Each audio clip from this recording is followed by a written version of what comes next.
Hello everyone, watch this review here with a look at the Deluxe Blaster Armor Thor from the, Thor movie line.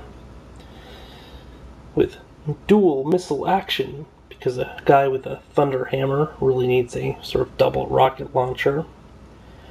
Now the kind of weird thing about the Thor line is I don't believe that they did sort of a comic series like a lot of the other ones did, or at least if they did I didn't recall ever seeing it.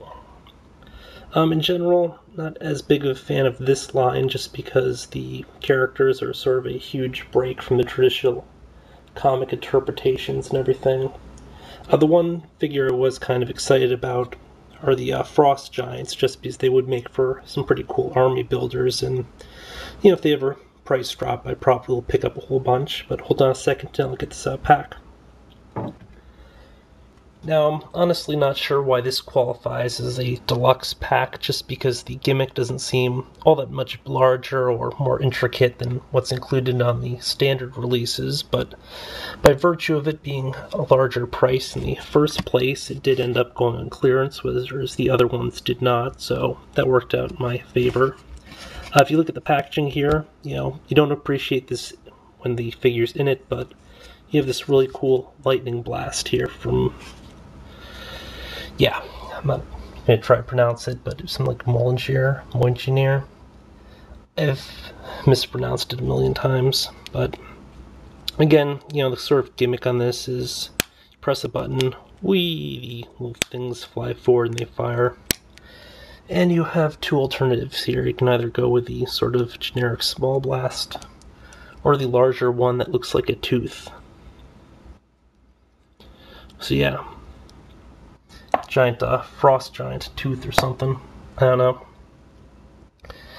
As for the figure itself, I've not seen the movie, so I'm not sure if this is the greatest actor likeness here, but in general, not terribly impressed by the level of quality control that went to this line, because you can't really tell that the beard has a lot of painting there just because it's so light versus the skin tone, so it's kind of lame.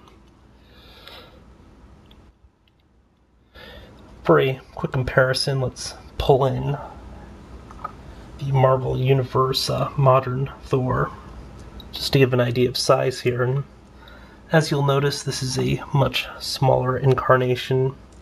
I mean, although you can argue that this version has quite a bit more armor, when it comes down to it, it's still just a really smaller frame. Let's quickly pull in the classic armor Iron Man from the Marvel Universe line. So, as you can see, he's even a bit smaller than that. And while I'm just tossing stuff in there, here's a Wolverine. So yeah, a little bit taller than the Wolverine. In general,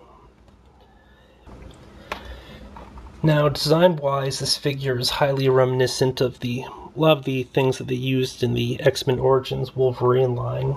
Let's bring this into comparison. This was originally molds from that line. As you'll notice, we don't have any separation at the shoulders here, so you don't have bicep articulation. Ball and sockets for the elbows, as opposed to a sort of single joint, which was the more standard thing. Even on the Thor here. Then you have the sort of ball joints that you saw on this line, so I'm half wondering if they they couldn't possibly have recycled the physical mold, but the designs are to some extent influenced by that earlier toy line, which is kind of interesting. As for the figure itself, again, I'm not quite sure about the likeness, but if you look at the face, the paint apps just really aren't great there. The armor is quite a bit better. You'll notice that there's a mix of yellow with deeper shades for kind of gold. This is more or less a solid red for the little bands here. Don't quite like how they handled the detail there, but, it is still kind of neat. Quick run through of articulation. We have a point of rotation here at the wrist, open hand on left, clenched on right so we can hold his hammer. ball and socket elbow, ball jointed shoulder, somewhat impeded by the shoulder pads if you choose to go up really, really far. And the way that the ball joint works means that you can't actually turn up as much from some angles. Well, you know what I mean. Head has, some up-down. Very impeded by the hair on the back. If the guy had gotten a haircut, probably would have gone up quite a bit more for flying poses. But then again, he doesn't really fly as straight anyway. We have a torso joint here, really great range of motion.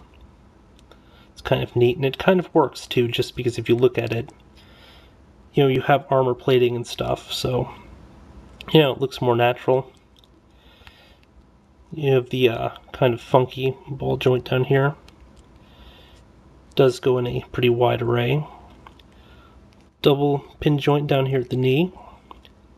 Then a ball and socket here at the ankle. All in all, well, I wouldn't call this really a spectacular figure, and I'm even half wondering why it counts as a deluxe or whatever. Just because most of those other figures have these huge swords and stuff with crazy gimmicks or shields with all sorts of stuff, it's not a bad figure in itself, it just, I guess it's a little bit on the weaker side.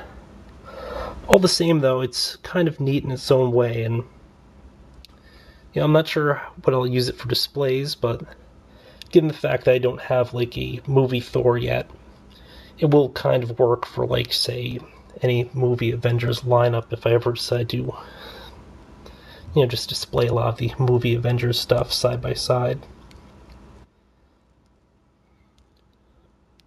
So, I don't know. Not a terribly impressive figure, but really not a bad one either. It does some things pretty well, but it's not really stellar by any extent of the imagination, and then the whole height thing is sort of a minor issue. And that's especially where I see the X-Men Origins Wolverine line in this a little bit, just because that line also scaled quite a bit to this smaller size. But it kind of works just in comparison with Iron Man here, where, a guy in a suit of armor should be a little bit bigger than a normal human in theory, but whereas Thor is an Asgardian, those guys are supposed to be a bit bigger, so, your mileage will vary. But until next time, folks, this has been a look at the dual blasting whatever armor Thor, which I didn't even attach to the character. Come on, this thing's goofy. I don't think you can freaking stand holding this. Oh. You know what they should have included? You know what would have been useful? A stand. Could have just given us a stand instead of a stupid piece of armor. But yeah, till next time.